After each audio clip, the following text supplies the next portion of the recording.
Testigo de Jehová. Si el Espíritu Santo es solo una fuerza activa impersonal como la electricidad, ¿cómo es posible que la Biblia diga claramente que se le puede mentir, que Él habla en primera persona y que es Dios mismo? Te han enseñado en el Salón del Reino que el Espíritu Santo no es una persona, que no tiene voluntad propia y que la doctrina de la Trinidad es un invento del diablo o de Constantino.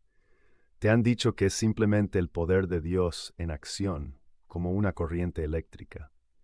Pero hoy voy a mostrarte un versículo en el libro de los Hechos de los Apóstoles, que tu organización intenta explicar con malabares lingüísticos imposibles, y te revelaré un dato histórico sobre la traducción de tu propia Biblia que demuestra una manipulación intencional para ocultarte la divinidad de la tercera persona. Quédate hasta el final, porque lo que veremos hoy define si estás adorando al Dios verdadero o a una imagen incompleta. La doctrina oficial de la Watchtower, que repites cada vez que sales a predicar, es esta. El Espíritu Santo es la fuerza activa de Dios. No es una persona y no es parte de una Trinidad. La Biblia usa personificaciones, como cuando dice que la sabiduría tiene hijos, pero eso no significa que sean personas reales.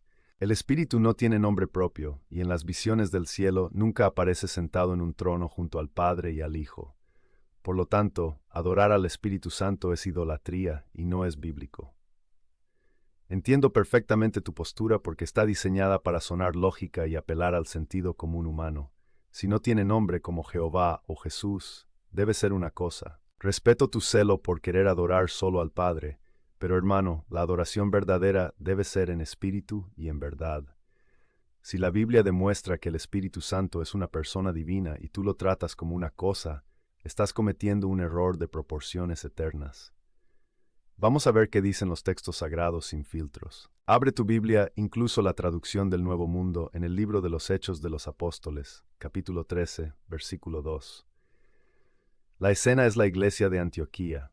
Están ayunando y sirviendo al Señor, y dice el texto, dijo el Espíritu Santo, apartadme a Bernabé y a Saulo para la obra a que los he llamado. Fíjate bien en los pronombres y en la acción. Primero, el Espíritu Santo dijo, en griego pen. Las fuerzas impersonales no hablan. La electricidad no da instrucciones verbales complejas. La gravedad no organiza misiones misioneras. Solo una persona con inteligencia y voluntad puede hablar y dar órdenes. Segundo, dice apartadme, pronombre personal. No dice apártenlos para el servicio, dice para mí. El Espíritu Santo reclama a los misioneros como suyos. Tercero, dice a que los he llamado, proskeklemai. El Espíritu Santo es el sujeto que llama, elige y envía. Una fuerza impersonal no tiene voluntad para elegir a Pablo y a Bernabé. Ahora vamos a Efesios capítulo 4, versículo 30. Y no contristéis al Espíritu Santo de Dios. La palabra griega es lipeite, que significa causar dolor, tristeza o aflicción emocional. Pregunta de lógica elemental. ¿Puedes tú poner triste a la electricidad? ¿Puedes herir los sentimientos de la fuerza de gravedad? No, solo puedes entristecer a alguien que te ama, a una persona capaz de relación. Si el Espíritu Santo fuera solo energía, Pablo habría dicho, no bloqueéis la energía, o no apaguéis la fuerza, pero dice, no lo contristéis. Esto prueba que el Espíritu tiene emociones y carácter personal. Y finalmente, el golpe definitivo en Hechos capítulo 5, versículos 3 y 4. Ananías miente sobre el dinero. Pedro le dice, ¿por qué llenó Satanás tu corazón para que mintieses al Espíritu Santo? Y en el versículo 4 remata, no has mentido a los hombres, sino a Dios. La estructura lógica es ineludible. Mentir al Espíritu Santo es igual a mentir a Dios. Por lo tanto, el Espíritu Santo es Dios. Tu organización intenta separar estas frases diciendo que le mintió al Espíritu y por extensión a Dios, pero el texto griego identifica la ofensa al Espíritu directamente como una ofensa a la divinidad. Ananías cayó muerto no por un cortocircuito, sino por el juicio de una persona divina ofendida. La Watchtower te dice que la personalidad del Espíritu Santo fue un invento del Concilio de Constantinopla en el año 381. Esto es una falsedad histórica. Mucho antes de cualquier concilio, los cristianos ya bautizaban y oraban reconociendo al Espíritu como persona. San Ireneo de León, en el siglo II, año 180, discípulo de Policarpo, quien fue discípulo del apóstol Juan, escribió en su obra Contra las herejías. que la Iglesia recibió la fe en un solo Dios Padre, y en un solo Cristo Jesús, y en el Espíritu Santo. Ireneo habla del Espíritu como quien preparó al hombre para Dios, y tiene una función activa y personal en la historia. Tertuliano, alrededor del año 200 después de la muerte de Cristo, ya usaba el término Trinidad, y definía al Espíritu Santo como el vicario de Cristo, una persona divina distinta del Padre y del Hijo, pero de la misma sustancia. San Basilio el Grande, en su tratado sobre el Espíritu Santo, siglo IV, refuta a los herejes que, igual que los testigos de Jehová hoy, llamaban al Espíritu una criatura o una fuerza. Basilio dice, si el Espíritu no es Dios, no puede divinizarnos. Si no es una persona, no puede interceder por nosotros. La iglesia primitiva nunca creyó en una fuerza activa. Los mártires morían confesando al Padre, al Hijo y al Espíritu Santo. Si tú crees que es una fuerza, tu fe no coincide con la de los que dieron su vida en el Coliseo romano. Tu doctrina nace de las herejías arrianas y macedonianas que la iglesia rechazó hace 1600 años por no ser bíblicas. Russell no redescubrió el cristianismo, resucitó una herejía antigua. Usemos la lógica que Dios nos dio. En Mateo capítulo 28, versículo 19, Jesús manda bautizar en el nombre del Padre y del Hijo y del Espíritu Santo. Fíjate que dice en el nombre, no en los nombres. Indica una unidad de naturaleza. Pero lo más importante, si el Padre es una persona, Dios, y el Hijo es una persona, Jesús, ¿tendría sentido poner al final una fuerza impersonal? Imagina que te digo, jura lealtad en el nombre del rey, del príncipe y de la electricidad. Sería absurdo, sería una blasfemia poner una herramienta inerte al mismo nivel que el rey. Si Jesús pone al Espíritu Santo al mismo nivel que al Padre y a sí mismo en la fórmula sagrada del bautismo, es porque el Espíritu Santo comparte la misma dignidad y naturaleza personal. No te bautizas en nombre de una batería divina. Ahora hablemos de Mateo capítulo 12, versículos 31 y 32. La blasfemia contra el Espíritu Santo. Jesús dice que se puede perdonar la blasfemia contra el Hijo del Hombre, pero no la blasfemia contra el Espíritu Santo. Piensa, ¿cómo puede ser más grave ofender a una fuerza que ofender al Hijo de Dios?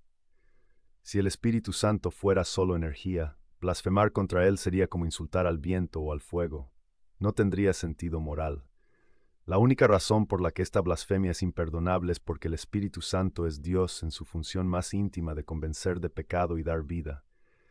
Rechazarlo a Él es rechazar la vida misma de Dios. Es rechazar a una persona divina. Si tú enseñas que el Espíritu Santo no es Dios, estás caminando peligrosamente cerca de este abismo. Estás llamando cosa a aquel que es Señor y dador de vida. Estás negando su divinidad. ¿Te das cuenta del riesgo eterno que corres por seguir una revista en lugar de la Biblia? Tu organización te ha entrenado con respuestas preparadas. Vamos a desmontarlas en segundos. Objeción 1. La Biblia personifica cosas como la sabiduría, el pecado o la muerte. El espíritu es igual. Respuesta. Falso. La personificación poética es evidente en el género literario sapiencial, Proverbios, pero en Hechos de los Apóstoles estamos en narrativa histórica.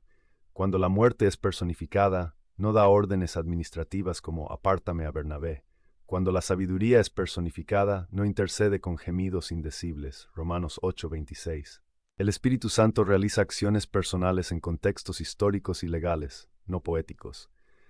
Además, Jesús usa el pronombre masculino él, einos, para referirse al Espíritu en Juan 16:13, aunque la palabra espíritu, neuma, es neutra en griego.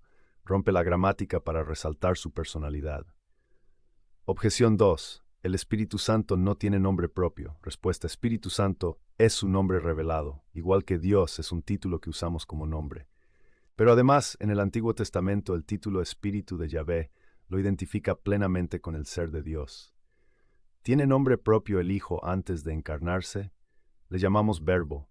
El nombre no define la personalidad, la acción y la relación sí. Objeción 3. Esteban vio el cielo abierto y vio a Jesús a la diestra de Dios, pero no vio al Espíritu Santo, así que no es una persona. Respuesta: falacia de silencio. Esteban tampoco vio a los ángeles en esa visión específica. ¿Significa que no existen? El Espíritu Santo no estaba sentado en el cielo en ese momento, porque estaba dentro de Esteban, llenándolo de poder para el martirio. Hechos 7:55. Esteban, lleno del Espíritu Santo. El Espíritu estaba en la tierra actuando en la iglesia. No necesitas verlo en un trono para saber que es Dios, igual que no necesitas ver al Padre para saber que existe. Tengo que decirte algo doloroso sobre tu Biblia. En Génesis capítulo 1, versículo 2, tu traducción dice, la fuerza activa de Dios se movía sobre las aguas. El hebreo original dice Ruach Elohim, Espíritu de Dios. Ruach significa viento, aliento o espíritu. Nunca significa fuerza activa en el sentido de energía abstracta. Los traductores de la Watchtower insertaron la palabra activa para adoctrinarte desde la primera página. Eso es adulterar la palabra de Dios. En el Nuevo Testamento escriben Espíritu Santo con minúsculas sistemáticamente para rebajar su dignidad, mientras que escriben Satanás o Diablo con mayúsculas.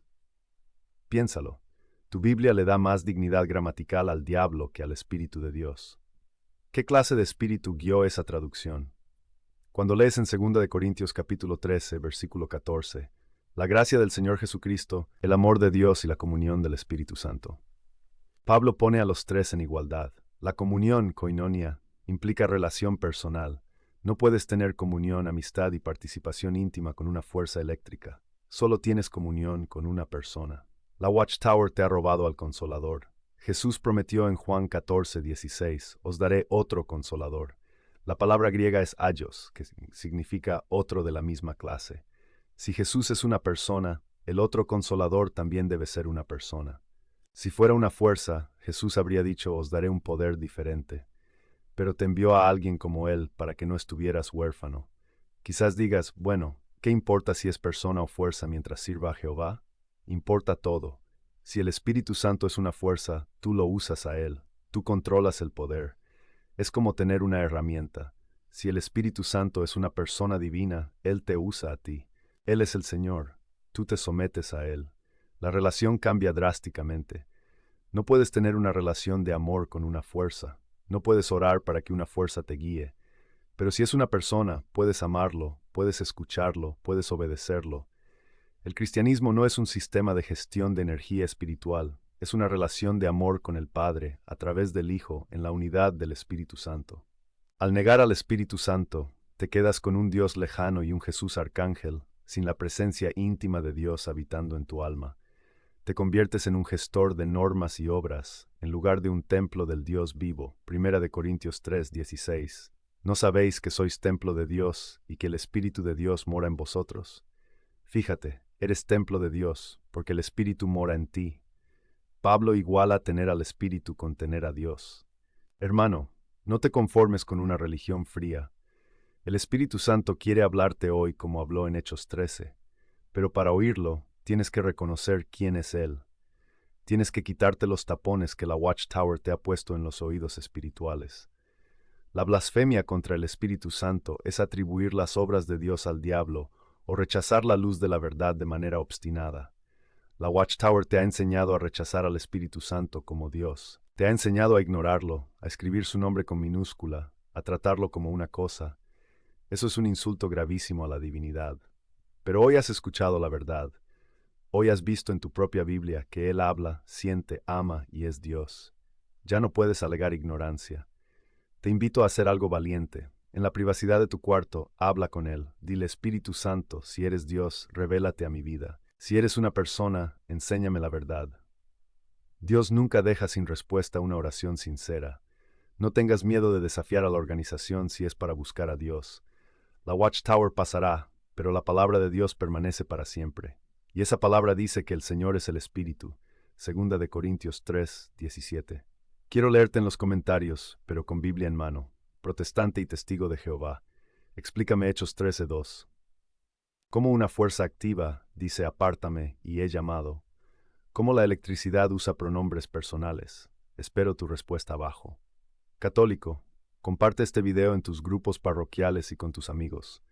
Necesitamos católicos formados que sepan defender la divinidad del Espíritu Santo ante las sectas. Y no te vayas todavía. He preparado una lista de reproducción especial donde analizo otros errores graves de la traducción del Nuevo Mundo, como la manipulación de Juan 1:1. Haz clic aquí ahora mismo para seguir descubriendo la verdad. Nos vemos en el próximo video.